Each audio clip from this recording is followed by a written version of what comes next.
تو مزمل کیا سمجھیں کہ جو توشہ خانہ کیس تھا جس میں 3 سال کی سزا ہوئی تھی، جس کو بعد میں عدالتوں نے سسپینڈ کر دیا تھا، لیکن پی ٹی آئی کے چیئرمین اسی مقدمے میں سائفر میں ہی زیر حراست ہی رکھا گیا تھا، ان کو رہا نہیں کیا گیا تھا.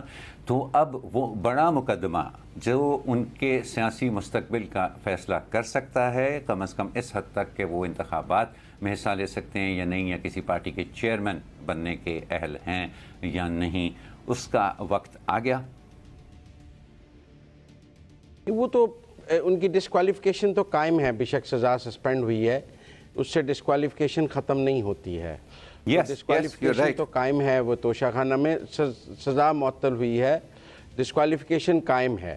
لیکن اب جہاں تک سائفر والا معاملہ ہے، میرے خیال میں تو دیکھیں انہوں نے کیا کہیں گے. میں نے اب وہ کہتے ہیں جی وہ جو میں نے جلسے میں لہرایا تھا وہ سائفر نہیں تھا، جلسے میں کہا کہ سائفر ہے. پھر انہوں نے خود ایک ٹی وی انٹرویو میں کہا کہ اس کی ایک کاپی جو تھی وہ گم گئی مجھ سے. جو باتیں انہوں نے خود اپنے منہ سے کہی ہیں اب وہ عدالت میں ان سے انکار کریں گے. لیکن ان کے پرنسپل سیکرٹری ان گواہی دے رہے ہیں، فارن سیکرٹری گواہی دے رہے ہیں، جو اس وقت امریکہ میں پاکستان کے سفیر تھے اسد مجید خان وہ گواہی دے رہے ہیں. ان جو ریلیٹڈ آفیشلز ہیں، principal secretary to prime minister, foreign secretary, ambassador, ان کی گواہیوں کو آپ کہاں لے جائیں گے؟ آپ کہیں گے کہ وہ سب جو سرکاری اہلکار ہیں وہ یہ بتا رہے ہیں کہ انہوں نے لیا، انہوں نے اس کو مس یوز کیا. آپ ان تمام گواہیوں کو کہیں گے کہ جی ان کا کوئی آپس میں عمل دخل نہیں ہے.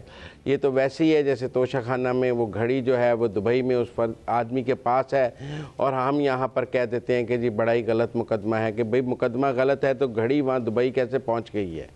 وہ پاکستان سے دبئی گئی ہے گھڑی، تو وہ انہوں نے دبئی والے کو بیچی ہے. وہ بتا سکتے ہیں آج تک انہوں نے کس کو بیچی ہے؟ آپ میری بات سنیں نا، جس دکان کی رسید دیتے ہیں وہ دکان بند ہو گئی ہوئی ہے. لیکن کہنے کو یہ بات بڑی اچھی ہے کہ جی وہ بڑا مقدمہ غلط تھا. وہ خریدار نہیں سامنے لا سکتے جس کو انہوں نے گھڑی بیچی ہے کہ یہ وہ بندہ ہے جس نے مجھے اس طرح پیمنٹ کی تھی اور میں نے اس کو اس طرح پیمنٹ کی تھی. کو اس کی منی ٹریل بھی وہ نہیں دے سکتے ہیں. تو پھر آپ کہی جائیں کہ وہ مقدمہ سائفر از اے نٹ شیل کیس میں. چلیں سائفر پہ واپس آتے ہیں. سائفر کی موجودگی سے بھی انکار ممکن نہیں ہے، اس کے سیاسی استعمال سے بھی انکار ممکن نہیں ہے، اور اس کو لیک کرنے سے بھی انکار ممکن نہیں ہے. تو لہذا مجھے تو اس میں بائی اینڈ آف نومبر جب تک حلقہ بندیاں مکمل ہوں گی، الیکشن شیڈیول آ رہا ہوگا، مجھے کنوکشن نظر آتی. رائٹ. سو نہ صرف یہ کنوکشن پھر ایکسپیکٹڈ ہے پی ٹی آئی کے چیئرمین کی، بلکہ ان کے قریبی ساتھی شاہ محمود قریشی بھی اسی کا حصہ ہیں. امبر، پاکستان میں سیاستدانوں پر جب بھی مقدمے بنتے ہیں تو آٹومیٹکلی ان کو سیاسی مقدمے کہہ کر لیبل کر دیا جاتا ہے کہ یہ سیاسی مقدمے ہیں. تو سائفر کیس جو ہے جس کی آج فرد جرم عائد کی گئی عمران خان اور شاہ محمود قریشی کے اوپر، اس میں آپ کو کتنی سیاست نظر آتی ہے اور کتنا قانون؟ بہت زبردست سوال ہے آپ کا عامر صاحب، اور میں یہی بیٹھ کے سوچ رہی تھی کہ یہ ویسے تحریک انصاف اور عمران خان صاحب اور شاہ محمود قریشی کو یہ ڈیلنگ ٹیکٹکس جو استعمال کریں، کیونکہ ایک طرف ان کی اپیل ہے کہ آفیشل سیکرٹس ایکٹ کے تحت ان کی یہ کیس چل ہی نہیں سکتا. ایک تو ان کی یہ پلی تھی، پٹیشن تھی. دوسری طرف جیسے آپ نے بھی بتایا، شروع میں ہی بتایا کہ جو گواہان کی فہرست اور جو تفصیلات ہیں یا وہ دستاویزات بھی انہوں نے طلب کیے تھے، اور اسی وجہ سے وہ آج فرد جرم نہیں چاہ رہے تھے.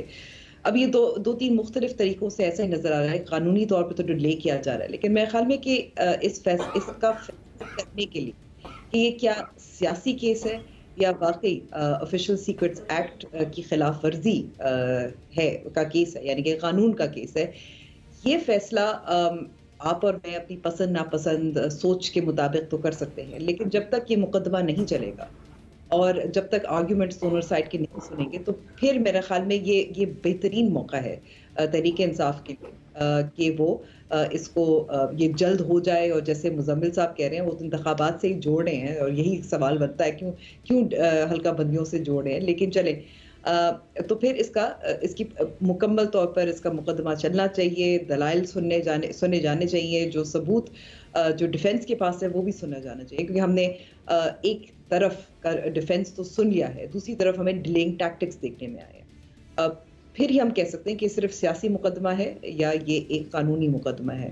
لیکن جہاں تک لوگوں کا خیال ہے، اگر آپ تحریک انصاف کے حامی ہیں تو پھر آپ ظاہر اس کو محض ایک سیاسی مقدمہ قرار دیں گے. اگر آپ ان کے خلاف ہیں تو آپ کہیں گے کہ جو ہمارے خارجہ پالیسی ہے اور ہمارے جو تعلقات ہیں اس کو خراب کیا، سائفر کی کنسپریسی سازش جو پیش کی گئی عمران خان اور ان کے ساتھیوں کی طرف سے وغیرہ وغیرہ.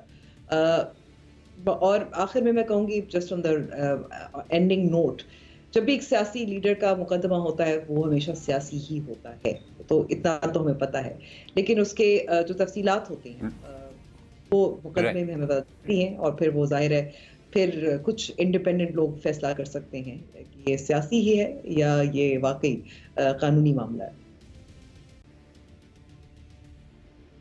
سیاسی رہنماؤں پر بننے والے مقدمات بہرحال سیاسی ہی ہوتے ہیں. مزمل، میں اگر آپ کی تمام باتیں مان لوں نا کہ یہ اوپن اینڈ شٹ کیس ہے، یہ بالکل قانون کے تحت قائم کیا گیا ہے، قانون کے تحت یہ چلے گا، اور ابھی تک ہم نے اس کیس کے بارے میں خود ملزمان سے جو کچھ سنا ہے اس کی روشنی میں بھی اس کا دفاع ممکن نظر نہیں آتا.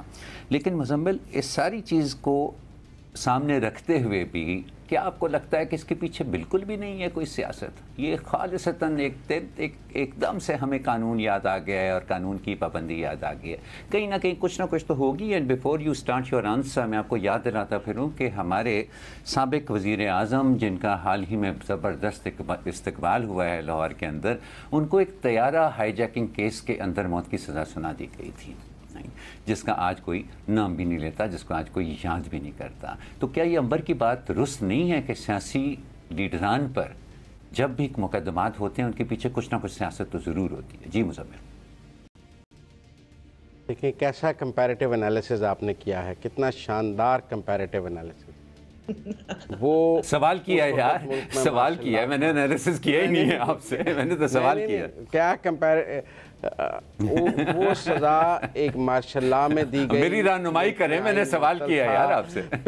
نہیں، میں آپ کی یادداشت کی بھی رہنمائی کرتا ہوں کہ وہ سزا جو تھی وہ ایک آمریت کے دور میں، جب آئین معطل تھا، بنیادی انسانی حقوق معطل تھے، ججز نے پی سی او کے تحت حلف اٹھا چکے تھے، فرد واحد کو آئین میں ترمیم کے اختیارات تھے، اس عدالت سے سزا تھی، اس دور میں وہ سزا تھی. وہ آپ کل کو مجھے بالکل صحیح کہا، پھانسی کو بھی سائفر سے تقابلی جائزہ دینے لگ جائیں گے. پھر آپ مجھے کہیں گے کہ دیکھیں جہاں کے دور میں لوگوں نے کوڑے کھائے تو عمران خان سوال کیا ہے آپ سے سوال. تو میرا مطلب ہے بڑا ہی غیر متوازی قسم کا موازنہ آپ پیش کر رہے ہیں دونوں صورتوں میں. تو میں اس لیے یہ کہنا چاہتا ہوں کہ اسے قطع نظر آپ مجھے یہ بتا دیں کہ مجھے نہیں مزمل، اس سے ہاں بالکل آپ کا پوائنٹ ٹیکن. آپ اس سے قطع نظر مجھے یہ بتا دیں، بالکل آپ کا پوائنٹ سمجھیں کہ آپ نے مجھے غلط ثابت کر لی. مجھے بتائیں صرف ایک سمپل سا سوال، بالکل سیاستی نظر آتی اس مقدمے کے پیچھے آپ کو؟ نہیں، کسی قسم کی نہیں. سیاست عمران خان صاحب نے کی، مقدمے میں سیاست نہیں ہے. سائفر پر سیاست عمران خان نے کی تھی، اپنے سیاسی مقاصد کے لیے ملک کے خارجی تعلقات کو داؤ پہ لگایا، آفیشل سیکرٹ ایکٹ کو داؤ پہ لگایا. اس ملک میں کئی وزرائے اعظم کو نکالا گیا ہے، کئیوں کو پھانسی بھی لگایا گیا ہے، بری طرح نکالا گیا ہے. کسی نے نہ کوئی ایسی حرکت کی ہے، کسی نے آئی ایم ایف کا معاہدہ نہیں توڑا، کسی نے پاکستان کے تعلقات کو نقصان پہنچانے کی کوشش نہیں کی.